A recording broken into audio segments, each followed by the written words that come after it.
नमस्कार सांग माने मु रश्मि आपण मानकु स्वागत करची स्टडी गाइड चैनल को आपण मानक पई मु आज डीईसी रो एमसीक्यू क्वेश्चन नहीं आसी या पूर्व मु डीईसी रो दीटा चैप्टर रो थ्योरी भी कंप्लीट करची आपण माने ताको देखि देबे। ठीक अछि चलंतु क्लास टी को स्टार्ट करिवा। हमर प्रथम क्वेश्चन हेउची why are infancy and early childhood important. काहे कि इन्फेंसी एवं अर्ली चाइल्डहुड को आम इम्पोर्टेंट बोली कहिबा। Options are because they are the longest stages से माने कहीं ना से माने होउछन स्टेज भीतर सबुठ लॉन्गेस्ट नहीं because they lay foundation for future development because children are most active then. हाँ चिल्ड्रेन माने एक्टिव थांती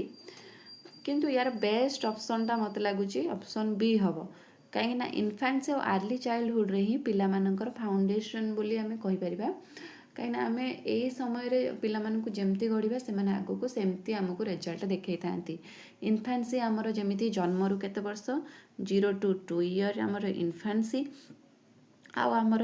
अर्ली चाइल्डहुड है 2 ରୁ 6 वर्ष। ए बयस आपण मैंने देखिए आपण मैंने पिला जहाँ शिखेबे से शिखिबे आपण पिला जमीती गढ़े सेमती गढ़े से आम कहचे ये फाउंडेशनटा पड़ी थाए।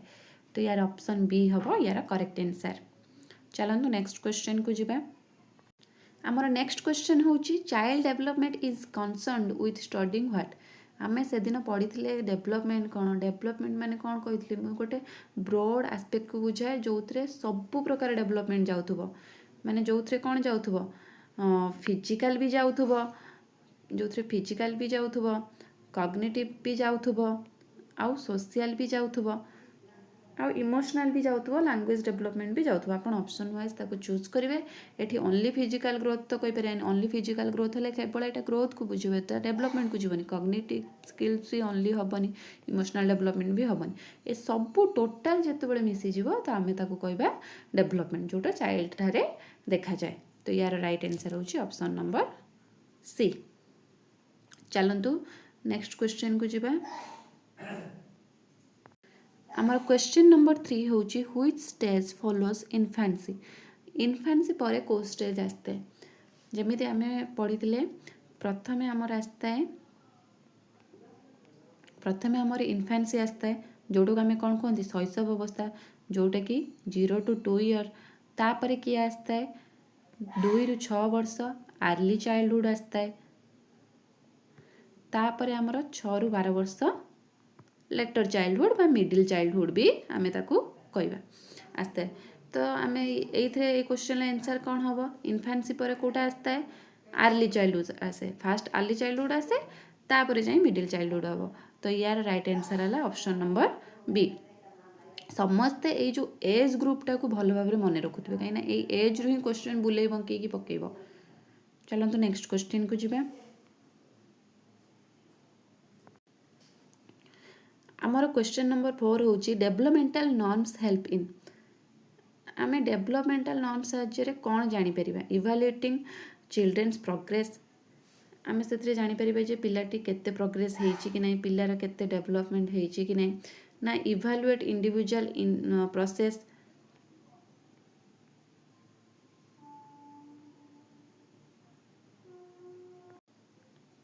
ना स्टॉपिंग ग्रोथ ना नॉन ऑफ द एबव। देखंतु डेवलपमेंट विषय आमको जानापी हेले तो स्टॉपिंग ग्रोथ तो केबे भी हेनी आमे जदि ग्रोथटा स्टॉपिंग माने ग्रोथटा होची कि नहीं एटा जानिबा तो डेवलपमेंट से केमी जीव ग्रोथ और डेवलपमेंट तो अलग नॉन ऑफ द एबव भी हेनी इंडिविजुअल डिफरेंसटा जानिबा हाँ हो पारिबो। तापर अच्छी इवाल्युएटिंग चिल्ड्रेन्स प्रोग्रेस ए दुईटा ऑप्शन जाक हो पार किंतु याठू बेस्ट आंसर जोटा हम मत लगुच ऑप्शन नंबर ए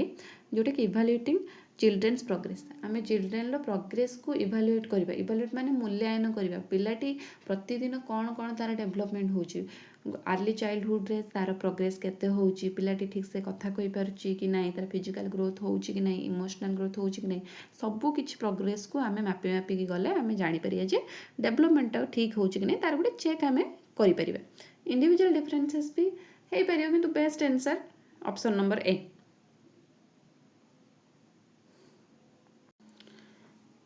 तापर आमर नेक्स्ट क्वेश्चन है चाइल्ड डेवलपमेंट इनक्लूड स्टडिंग। मुझे कही डेभलपमेंट कहले कौन बुझे डेभलपमेंट कहले आम पूरा ऑल एरिया को बुझेबा ऑल एरिया एस्पेक्ट को बुझेबा तो जो थे आमर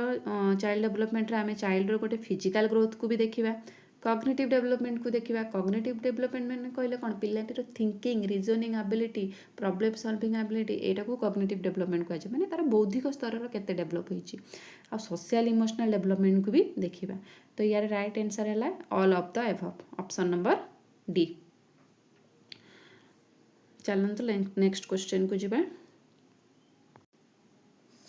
why is early childhood crucial early childhood टा कौन पे इम्पोर्टेंट आम यहाँ करके आसुँच अर्ली चाइल्डहुड टा आम कौन पे इम्पोर्टेंट कहीं अर्ली चाइल्डहुड रे पिलाटी कौन करता है लैंग्वेज शिखी थाए नाई लैंग्वेज प्रथम से कौटू स्टार्ट कर दे था शिखा से जन्म पाखुरे ही लैंग्वेज धीरे धीरे धारणा शिखी जाए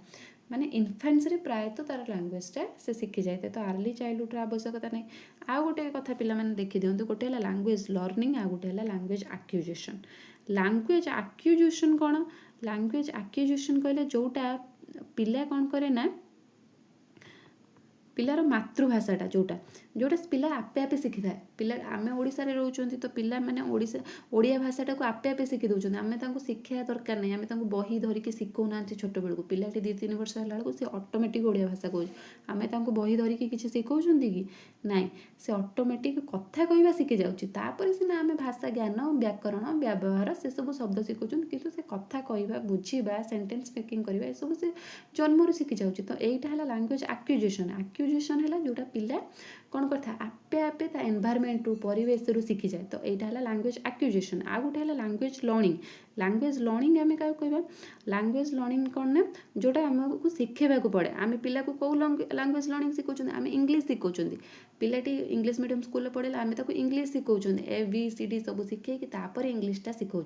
तापर भी पिला इंग्लीश रे ठीक से कथा कहि पारुनी कहीं सेटा तार मातृभाषा नुह ताको सेटा शिखेबा पड़ुचे से कम्युनिकेशन करने आम ताको शिखेबा पड़ता तो यहाँ है लैंग्वेज लर्निंग आ गोटे है लैंग्वेज एक्विजिशन ये दुईटा वर्ड को भी आप मन रखिथे पिलाटी सब लैंग्वेज एक्विजिशन कौटा करे तार मातृभाषाटा को लैंग्वेज एक्विजिशन कहुए माने से निजे शिखी जाए आउ सेटा गोटे नेचुरल प्रोसेस एथिपाई आमको किछि परिश्रम करने को पड़ेनी।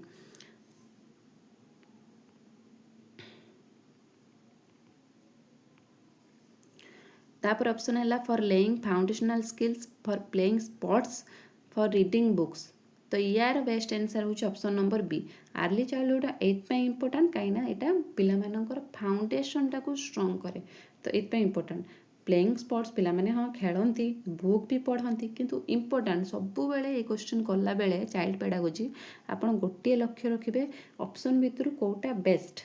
से ऑप्शन को ही बाछिए तो आमर ये बेस्ट आंसर अच्छी ऑप्शन नंबर बी। चलतु नेक्स्ट क्वेश्चन को जीवा आमर नेक्स्ट क्वेश्चन हूँ what does growth in child development refers growth कहले कौन बुझ ग्रोथ कहले केवल आम कौन बुझा ग्रोथ कहले केवल फिजिकल चेंजेस केवल फिजिकल चेंजेस को आम कौन कह ग्रोथ माने पिलाटीर हाइट केते बढ़ी वेट केते हेची पिलाटी मोटा अच्छी कि पतला अच्छी यही सब को लेकिन कौन कौन आमर ग्रोथ बोली आम ताकू कहि परिबे तो यही सब जिनस को आम कौन कर मापी पारे मुझे कही आप मापी पारे उच्चता को कौन करेंगे आम सेंटीमीटर मापी पार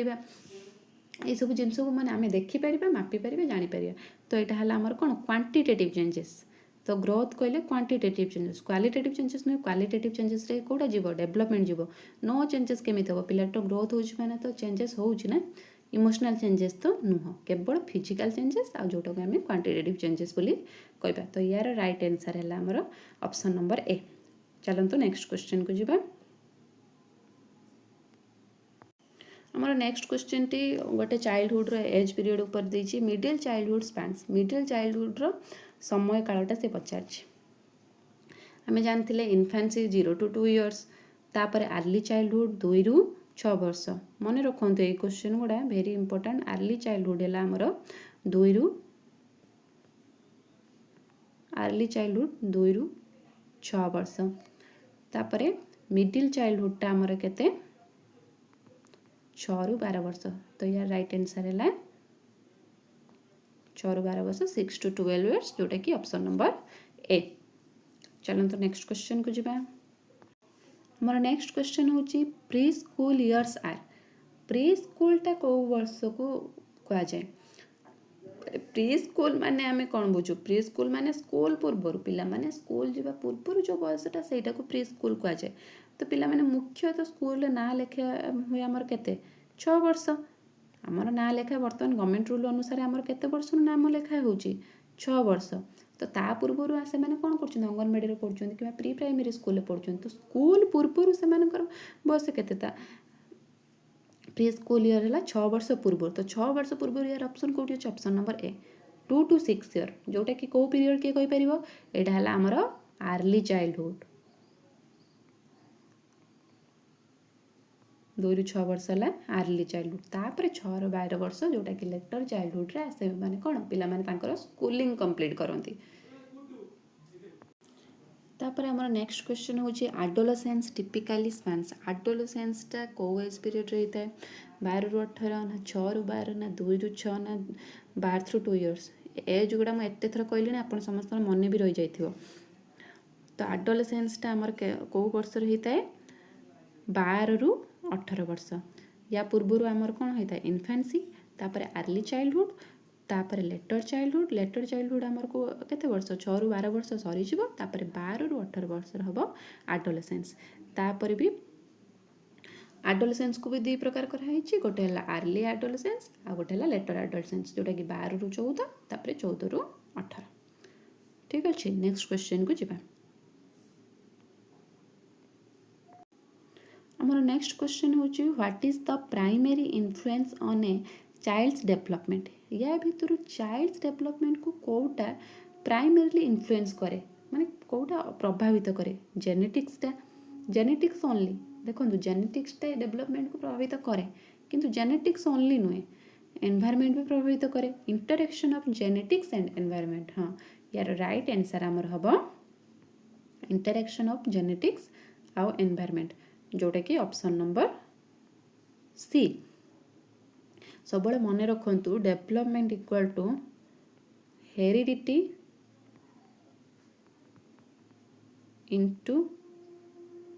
एनवायरमेंट डेवलपमेंट कहले आम कौन बुझा हेरिडिटी और एनवायरमेंट हेरिडिटी माने कौन हेरिडिटी माने आमर वंशगत गुण जो गुण गुड़ी को आम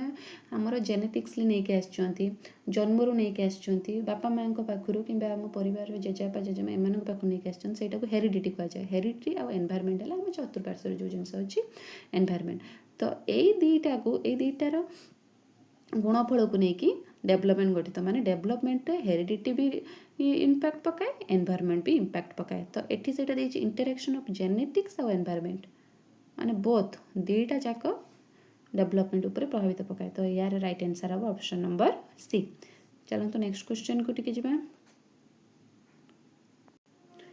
आमर नेक्स्ट क्वेश्चन है what does cognitive development involve cognitive development कहले आमे कौन बुझंती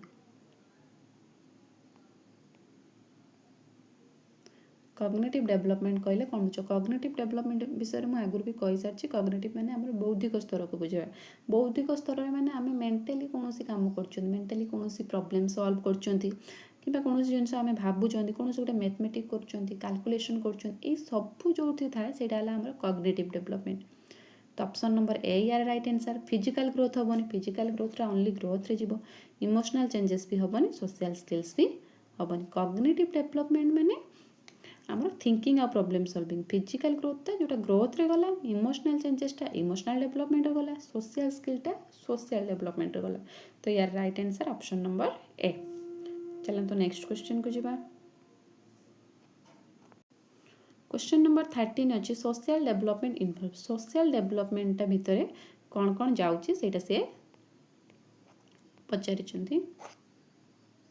सोशल डेवलपमेंट कहले कौन बुझे सोशल माने कौन सोशल माने समाज रे लोक मानक सहित आमे केमिति रहउचंदी समाज रे रीति नीति मानिक आमे केमिति चलुचंदी केमिति कम्युनिकेशन करचंदी केमिति इंटरैक्ट करचंदी एगुडा सब सोशल डेवलपमेंट रे जीवो तबे ऑप्शन देखि दवा interacting with others physical growth हेनी कॉग्निटिव स्किल्स भी हेनी इमोशनल चेंजेस भी हेनी यह इंटरैक्टिंग विथ अदर्स आम जेहेतु सोसाइटी रहा आम समस्त सहित कथबार्ता करने पड़ो इंटरैक्शन करने को पड़ो तो यहाँ जीव आमर सोशल डेवलपमेंट यार राइट आंसर है ऑप्शन नंबर ए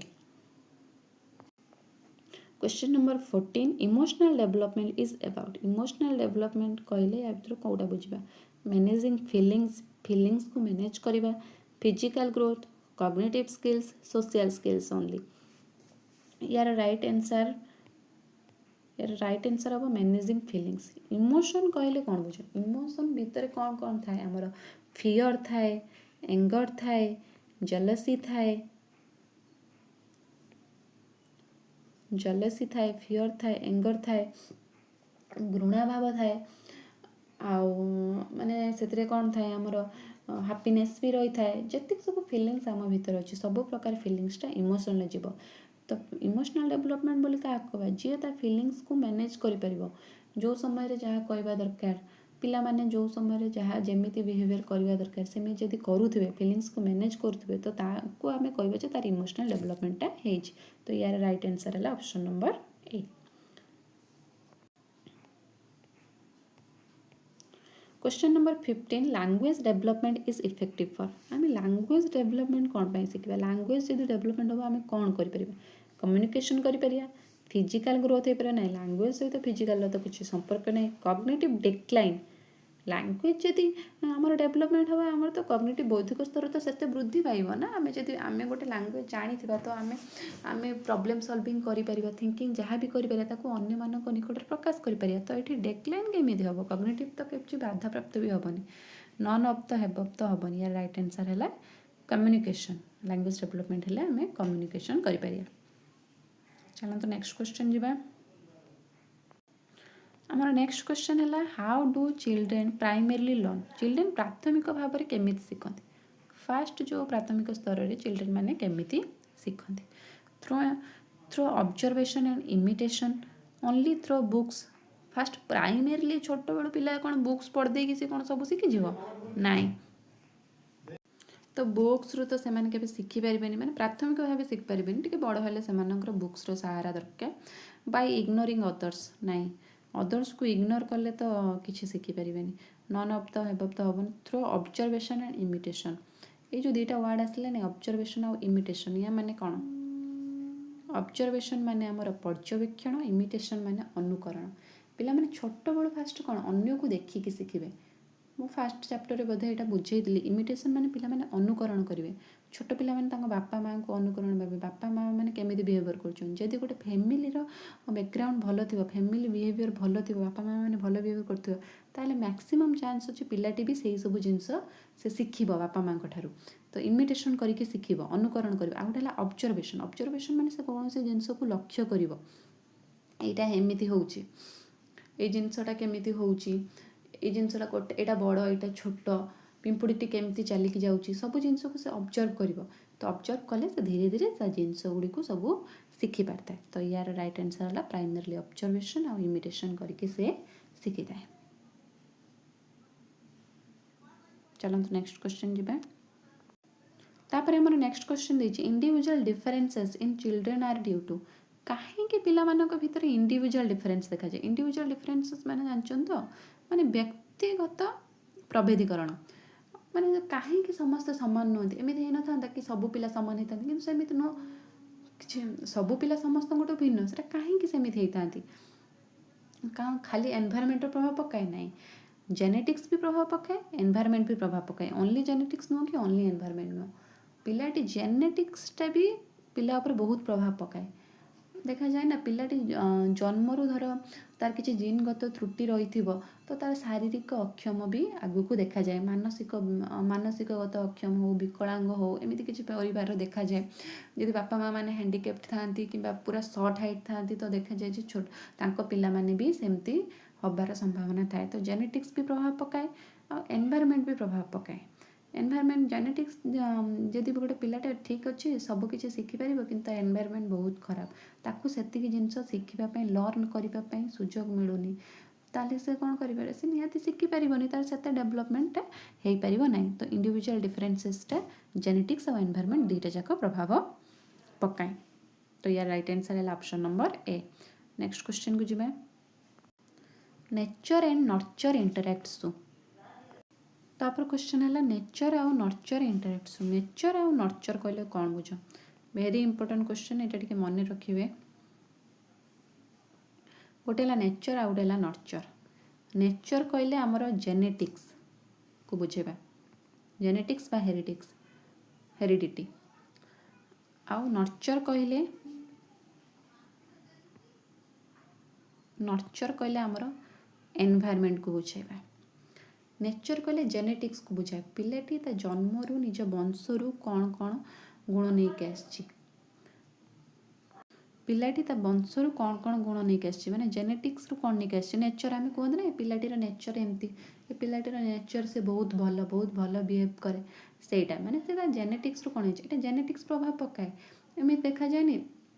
आम कहते नहीं झीटा केते कली बुड़ी होती, ता माँ जमती होती से सेमती होती, तो सेटा कौन कर नेचर ता वंशगत गुण ता उपरे प्रभाव पकई। तो यहीटा है आमर जेनेटिक्स। नेचर कहले जेनेटिक्स को बुझाए, आ नर्चर कहले आमर एनवायरनमेंट को बुझाए। आम एनवायरनमेंट रे आम कौ एनवायरनमेंट रोचंती, भल एनवायरनमेंट कि खराब एनवायरनमेंट, सेठी आमको केते सपोर्ट मिलुची कौन मिलुची, ए दुईटा जाक मिसिकी नेचर आ नर्चर कहु। ए दुईटा जाक मिसले कौन हम, आम आगुरी पढ़ी आसुँच heredity into environment equal to development. तो सेम कथा कही नेचर नर्चर जाए, हेरिडिटी एनवायरनमेंट से बस लैंग्वेज अलग। तो ये दुईटा कौन करे, डेवलपमेंट को प्रभावित करे। तो यार राइट आंसर आमर हम influence development. Determine fixed rate नाई, फिक्स्ड रेट केबे को करेनि, जदि नेचर गोटे पिलाटी हाँ सेमती तार वंशगत गुण नहीं कि आसी, तथापि से कौन चेंज हो पारनि, हाँ किछटा चेंज हो पार। एनवायरनमेंट ताकू जदि आम भल एनवायरनमेंट दबा, सपोर्टिव एनवायरनमेंट दबा, तान पिलाटीर गुण परिवर्तन हो पारे। डेवलपमेंटटा पूरा लंग प्रोसेस, एटा कंटिन्यू प्रोसेस। पिलाटी आज जी खराब अच्छी से काली की भल हो पारे, तो एटा फिक्स्ड रेट नुह। प्रेडिक्ट आउटकम भी आम कहीपरि आगू को एमती रही कि कौन हम, लिमिट पोटेंशियल नाई। यह influence development. Option number A. Next question को जीवा। हमारा नेक्स्ट क्वेश्चन है adolescence is characterized by stability and calmness. Adolescence रे कौन कामनेस थाए, जमा भी नुह। एडोलेसेंस रे पिला मानक भितर कामनेस न थाए, उल्टा से माने अन्य मानक कथा सुनंतिनी। सोशल आइसोलेशन नाई, डिक्रीज्ड इमोशनल इंटेंसिटी को डिक्रीज करती है परिबो। आइडेंटिटी फॉर्मेशन, एडोलेसेंस रे मुख्यतः आइडेंटिटी फॉर्मेशन देखा जाए। आपन कहितली पिला माने कोन गोटे ताकर गोटे निजर परिचय सृष्टि करिया पय चाहती, से माने अन्य को फॉलो करंती, कहते मु या बळा हेमी, से माने गोटे आइडेंटिटी धर दियंती। मु किए कहबो मु भगत सिंह बळा हेबी, किए कहबो ता फेवरेट एक्ट्रेस बळा हेमी, से माने निज आइडेंटिटी गोटे क्रिएट करिया पय चाहती। तो सहीटा है आइडेंटिटी फॉर्मेशन। आउ से माने कोन आइडेंटिटी क्राइसिस भी देखा जाए। आ से माने निज आइडेंटिटी को लेके एते सचेतन हो जाए से माने सब बळे कंपेयर करती, ए पिलाटा भल पाठ पढ़ुची, ए पिलाटा बेसी भल लीडरशिप करची, ए मोठू अधिक सुंदर देखा जाउची। तो ये सब नहीं कि से कौन करते कंपेयर करते। आइडेंटिटी फॉर्मेशन भी देखा जाए, आउ आइडेंटिटी क्राइसिस भी देखा जाए। तो एडोलेसेंस है यहाँ देखा जाए। तो ऑप्शन नंबर बी आर राइट आंसर। नेक्स्ट क्वेश्चन को जीवा। हमारा नेक्स्ट क्वेश्चन है understanding child development helps parents and teacher. आम कौन पर सबू पेरेंट्स आउ टीचर माने चाइल्ड डेवलपमेंट विषय जानवा दरकार, कौन पे आम बुझा दरकार। सेटे अनरियलिस्टिक एक्सपेक्टेशन, आम अनरियलिटिक आम जानदे आम गोटे अनरियलिटिक एक्सपेक्टेशन रखा जे तांको झील भाया मो पुओ भी एतिक, सी धर गोटे भल मार्क रखुच्छे 99%, मो पुओ भी से भाया कर कहीं करें करिया। अनरियलिस्टिक एक्सपेक्टेशन ना एमती करें कहीं आम मूलटू पढ़ी सबू पिला निज ठारू मान सबू पिला निजे अन्य मानक ठारू भिन्न इंडिविजुअल डिफरेंसेस देखा जाए। तो आम केबे पर्टिकुलर गोटे स्टूडेंट उपर यहाँ कहीपरि जे ये मैथमेटिक्स रे एतिक मार्क ही रखिबो सी रखिबो ना, कहीं समस्तंकर अलग अलग समस्तंकर अलग अलग एबिलिटी अच्छी। कंपेयर चिल्ड्रेन, कंपेयर तो केबे भी करवानी। फोकस ऑन वीकनेस उपर फोकस करवा हो पार। आम चाइल्ड डेवलपमेंट जानिले पिला मानको वीकनेस जो दुर्बलता अच्छी ताको फोकस करवा हो पार। Provide supportive environment. देखो ये दुईटा जाक हो पार। आम पिलार दुर्बलता को चेक करवा, आम कौन करवा ताको सपोर्टिव एनवायरनमेंट दबा। कि बेस्ट कौटी अच्छे, बेस्ट है आम ऑप्शन नंबर बी। आम दुर्बलता को चेक करते तापर आम ठीक एनवायरनमेंट दबा, ठीक एनवायरनमेंट जोगेदेले कौन तार डेवलपमेंट हम। तो यार राइट आंसर है ऑप्शन नंबर बी। ये था आमर 20टा क्वेश्चन। आपण मानक केमती लगे कमेंट माध्यम फीडबैक निहाती जनइबे और चैनल टी को लाइक शेयर सब्सक्राइब करदेवे। Thank you so much.